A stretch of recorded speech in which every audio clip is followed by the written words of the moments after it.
Oh, hey. So I'm just going around doing some stuff.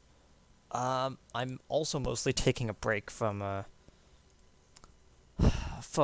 playing other games. Like, man. Uh, so I realized that I had actually been labeling these all wrong. Um, so this is the old labeling system where it's number and then the three-digit number, name, type 1, type 2, height, weight, decks that they first appeared in.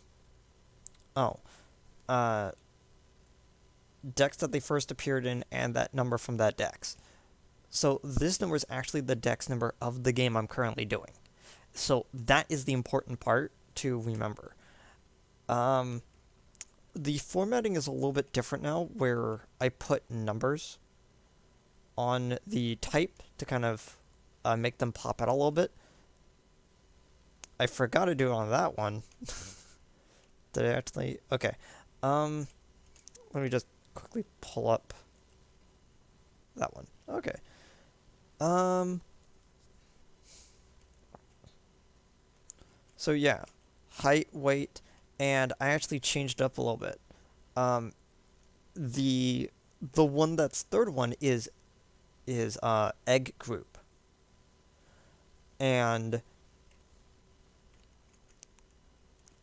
like it just says eggs bug right there, but the a few of these, I think this one has it.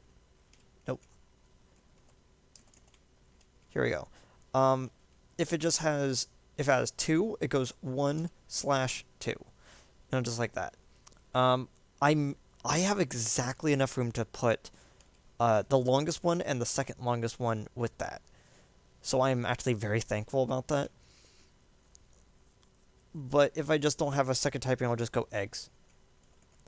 So I'm currently on. Well, apparently I want this one. Uh, okay.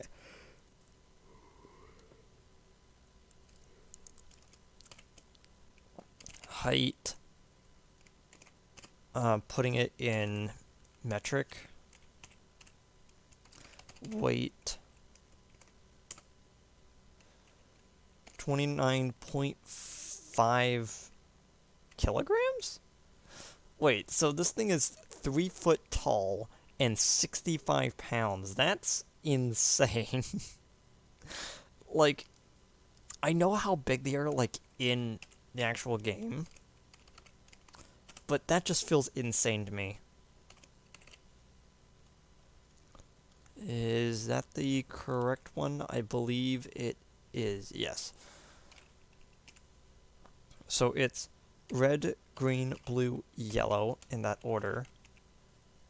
And it's number 015 in that.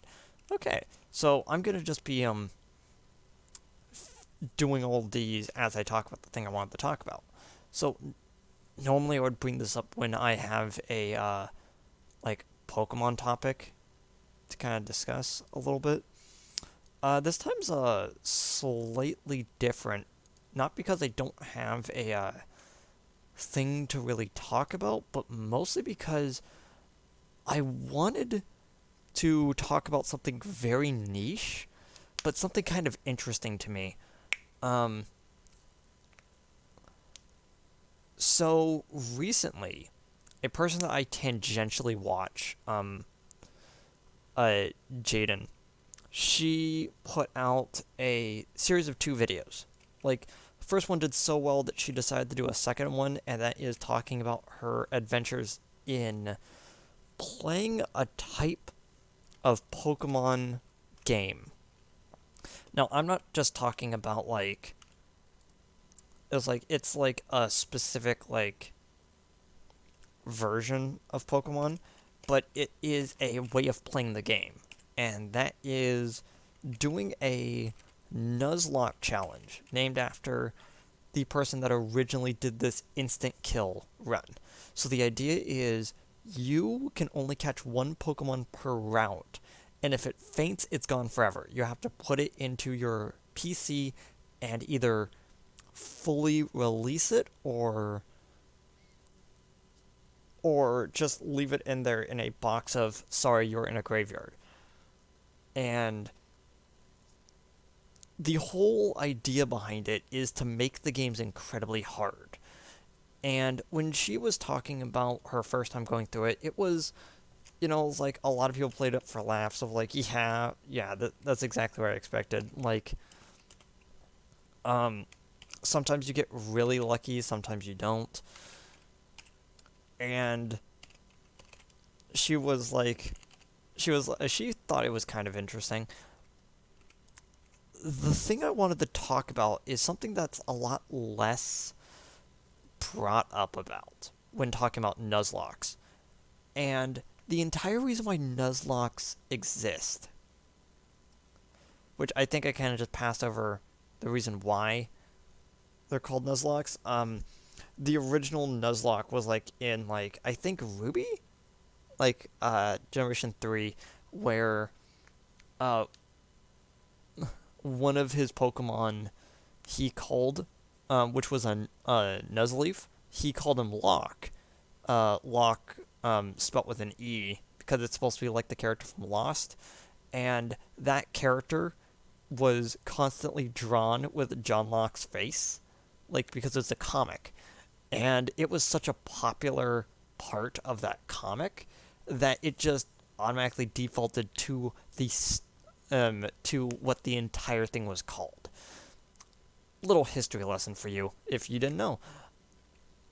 So, I'm sitting there and I'm watching this and I'm laughing with some of the moments. I'm like heartbroken with things that go, like classic anime moments where it's like, oh man, that's really cool, and her style of animation is always great. And I'm sitting there and I'm nodding and I'm like, yeah, that went as well as you could.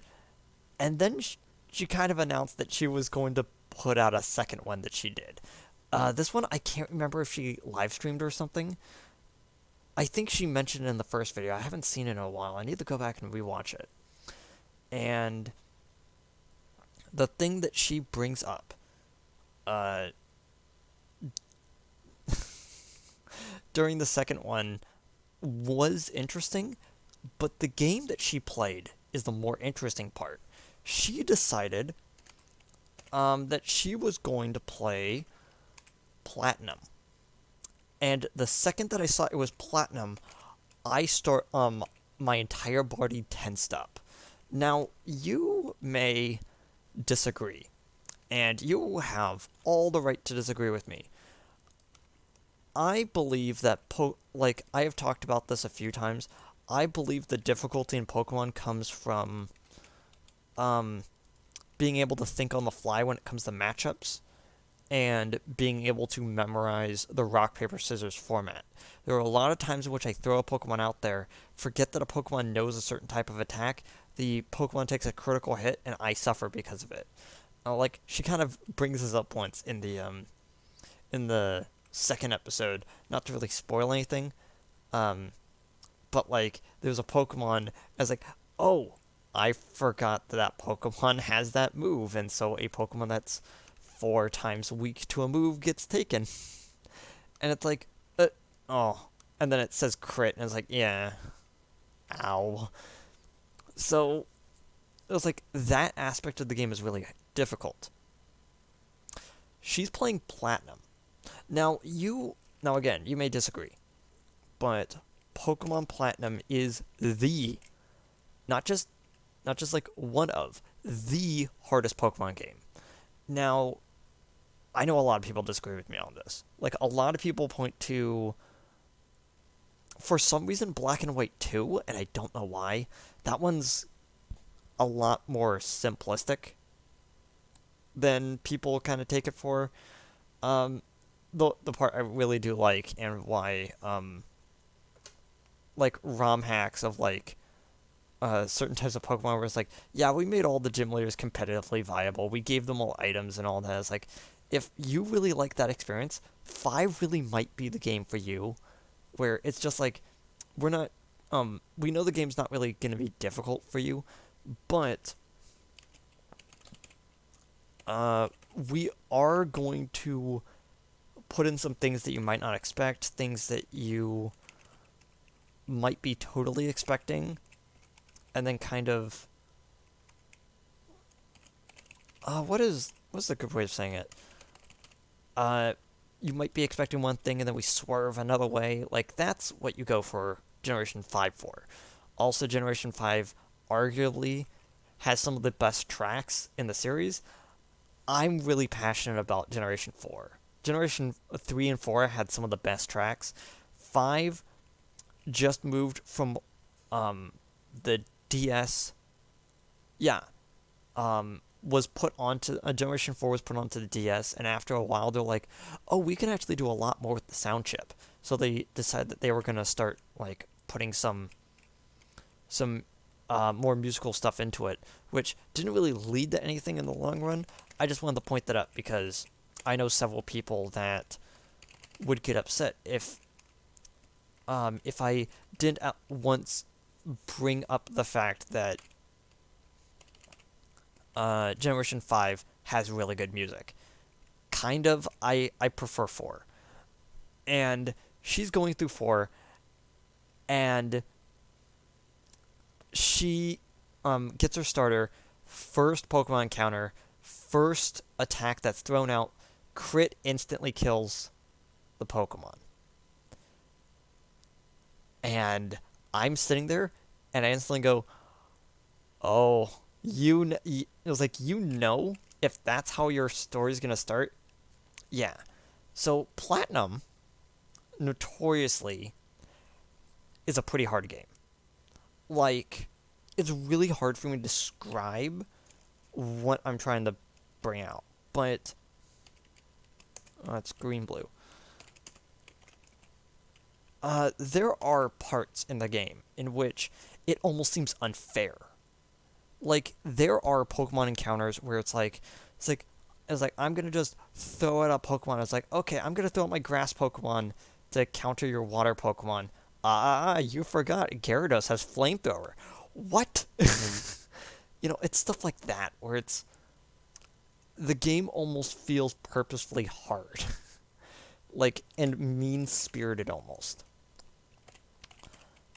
It's also one of the weirder Pokemon generations. Like you're always gonna start out with the Rock Gym Leader. The I think it's mostly the Rock Gym Leader. I don't think it's ever the Ground Gym Leader first. And they do that because they want to set up the dichotomy of which starter you're picking. If you're picking the Grass starter, you're going to have an easier time with the you're going to have an easier time with the gym and a harder time with random enemies because you're most likely going to run into birds and insects first. Water gym leader, water Pokemon. You are going to have an easier time with the gym leader, but a neutral time with the with the actual encounters in the world before it. If you pick the fire starter, you're going to have an easier time going up to the boss, but a harder time with the boss overall. Mostly because rock types really like cross-classing with ground types. This sort of dichotomy is a thing that is well known with Pokemon, and it's why certain people have their opinions about which starter is best. I personally pick grass starters because I like grass Pokemon. There are people in my life that I know that only pick fire starters because logistically it is the better type. I just prefer grass and ice Pokemon, and they prefer their other types. When you are going through the game and let's just say you pull up just like a guide of like what order are all the gym leaders because maybe you want to, you are immediately just astounded by looking at gym leaders and the Elite Four. The first member of the Elite Four is a bug trainer. And I think second or third, I think third is the fire gym leader. And it's like, wait a second. we don't actually have a fire badge. It's like, that's weird. And it's like, no, they wanted to do other wacky things. Like, I'm gonna just double check it right now so I don't sound like an idiot. But, like, a lot of the gym leaders in 4 are really rough. Like, not really, like, when it comes to, I'm trying to put this the best way. Not really in terms of, yeah, the thing I was thinking of was in Generation 3. Um, when it comes to the gym leaders, it's very strange. Like, um, in Generation 3, you kind of, like, okay, in Generations, 1 and 2, you knew that your rival was going to be the final boss. They were going to be the league champion. Generation 4 says no. There is going to be an actual character who is your champion. They are going to be in the story as a pseudo mentor. They show up a lot, they do a bunch of stuff, they help you out, but then at the end of the game, they are going to hurt when you fight them.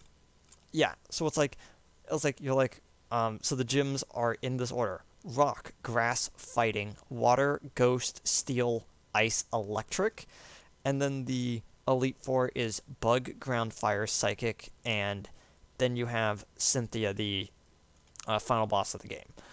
And you might look at that and get really weirded out that fire and psychic, like, two of the staple gyms, are like relegated to the Elite Four. And then you're like, someone with bug got into the Elite Four. That's strange. And your 8th gym leader is the electric gym leader.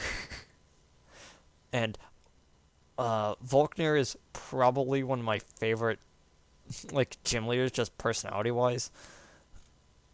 Like, and then you get into his fight, and he's like, and then you get into his fight in Diamond and Pearl, and you're just like, okay, I'm gonna go out there, I'm gonna fight, I'm gonna throw out my ground type to counter his electric type. He goes, oh, okay, throws at his artillery and hits you with bullet seed, and you just go, whoa.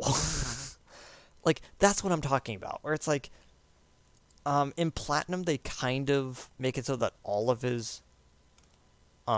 his entire team is electric, but, like, he has, like, weird attacks on his Pokemon, like, his Electivire has, like, Fire Punch, and his Luxray has Ice Fang. Like, stuff like that is really interesting, but, like, Generation 4 is just really fascinating to me, where it's just, like, they hit you with things that you probably wouldn't expect, is what I'm trying to say. And when I hear that she is going to go in and she is going to be playing a Nuzlocke of a Generation 4 game, I get really worried. So I'm not sure if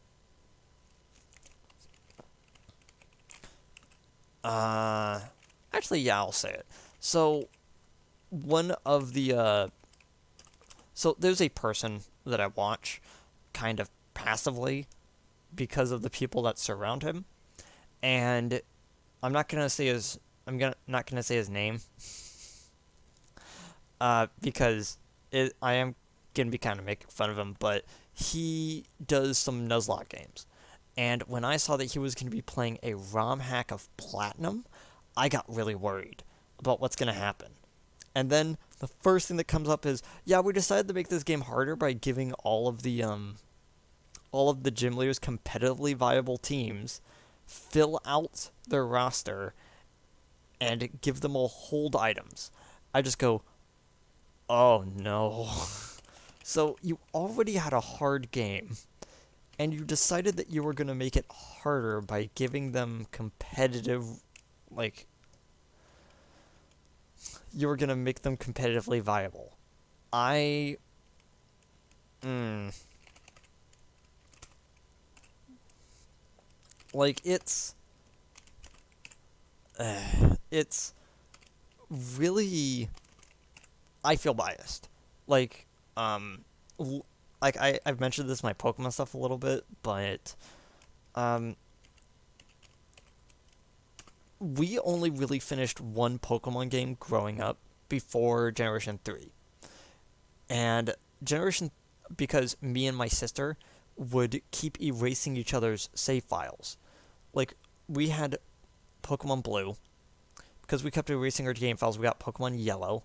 We kept fighting over which one was going to have Yellow, so never really, that never really ended.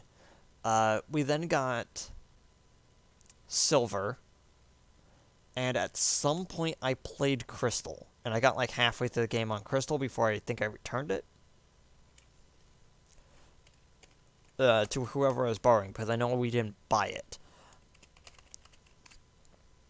Uh, Man, this thing's 87 pounds. What the heck? And so in Generation 3, um, IJ's kind of love for the game kind of like petered out a little bit. She was a little bit more of a fan of the, I can't remember, like, what was going on. Like, a lot of my childhood is like a blank because of, like, memory issues. But, like, yeah, I sound like a computer that hasn't been updated in a while. But, like, I'm pretty sure I'm supposed to be putting a space in between it. Nope. Okay. I was really worried that I was messing up for a second. Uh, yeah, there we go. Um, so when we got to Generation 3, and I was able to play through Ruby, I started getting a really good appreciation for the series. We got, like, the first Mystery Dungeon game. IJ preferred playing that one, and so I just let her play that. And then and then we waited on getting a DS for a while. I saw my friends playing Diamond and Pearl. I'm like, oh, that's kind of cool. And then because I felt like I missed out on not playing Emerald, I wanted to wait until I was able to get Platinum. And I got Platinum. One of the things that I immediately fell in love with Platinum, like, out of everything about the game, is that, like, I kind of made fun of it a little bit in, like, at the time of recording my most recent video of Sword and Shield's second DLC. Like, that game is incredibly handholdy, and I'm fine with it, but, like, you can get lost in Generation 4. Like, it is funny how many times I have accidentally made it back to the second gym leader's hometown. Like, I can. No, not that one. Uh.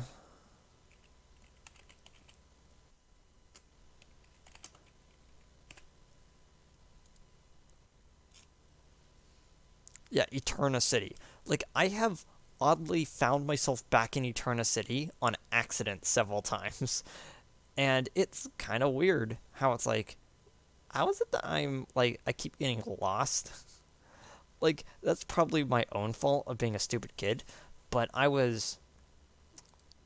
but I just still find that funny. Uh,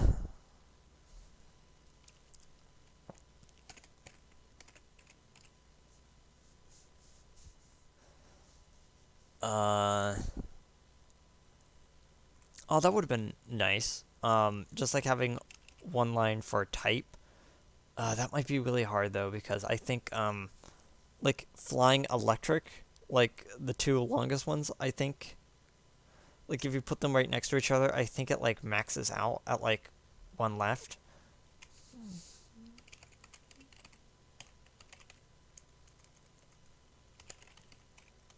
No, huh? I kind of don't want to go back, but I could basically put like name, Japanese name, typing, you know. But like whatever, I'll figure that out eventually. Um, I just fell in love with that game so much because there were so many things about it, uh, like just the simple thing of like, here's a tree, I'm gonna put honey on this tree and attract animals. Like there's a chance that I can get a very rare female bug, and only that female bug is able to evolve. And so I would need that for the Pokedex, stuff like that. And you were able to get that like right before the grass gym. So if you really wanted to, you could say basically like say like reload your save over and over again to try to get that elusive female insect to evolve it into a Vespiquen. Combi, that's its name. Sorry, I'm up a little bit. I'm up late again because someone needs me to wake them up early. Luckily, it's a Sunday, so like it's not too bad. But yeah, but wait, I forgot to scroll down. There we go. Uh, huh. That's nothing. I just noticed something. So one of yeah, so one of the things that I kind of took away from, to get back to Jane talking about the Nuzlocke she was doing, it felt like at the end, she was basically saying, I won, I beat the Nuzlocke, I got here, but I feel empty. It didn't feel like I deserved winning this game. And I felt the exact same way about beating Platinum the first time. Like, you go through, you do all the stuff with Team Plasma? Plasma's Generation 5. Galactic. There it is. Team Galactic, where it's like, I, you just like, yeah, it's just the field egg group. Okay, so it honestly feels like the game doesn't punish you for winning, but at the end of the day, you do feel kind of like, what's the correct word? That you feel like you somehow cheated the system by winning, and it's kind of an odd feeling for like a Pokemon game to leave you. Like, the game is so hard that it makes you feel like you didn't deserve it sometimes. And like, unpopular opinion, but even though it's a kids game, I think every game should strive to be that sort of way. The game is not like vindictive about not letting you win. Not like certain game series that I have played on this channel recently, and dread going back to get that last set of armor. Um, at the end of the day, like, every game should strive to make it feel like your victory was hard fought, but you could do so much better next time going in. Because the second you have that thought of that didn't feel right. Like, it felt like I was just scraping by the skin of my teeth. Is that even the actual phrase? I don't think it is. Skin of my teeth. That just feels weird. Okay. Like, every game should make you feel like your victory was hard fought, and even in moments like that where it doesn't feel like you're worthy of the victory, you still feel like you accomplished the ending. Like I have always I've always kind of put off playing the Kirby games because they're kind of mindlessly easy. But that's sort of the point. You want a kid to basically go in, play the game, come out feeling like, yeah, I beat that game.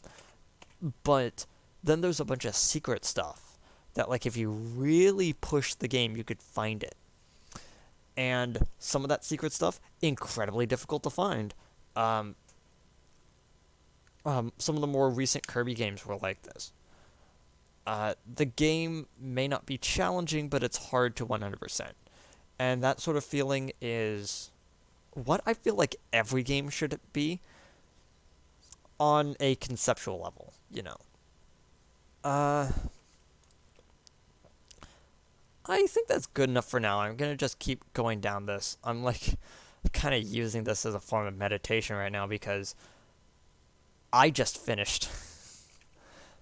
I finished recording Hyrule Warriors, and I just finished that whole series, and I'm just still reeling from it. Like I feel free that I can actually watch videos about the game now, especially reviews to get what other people's opinions. But like either way, I'll see you guys next time.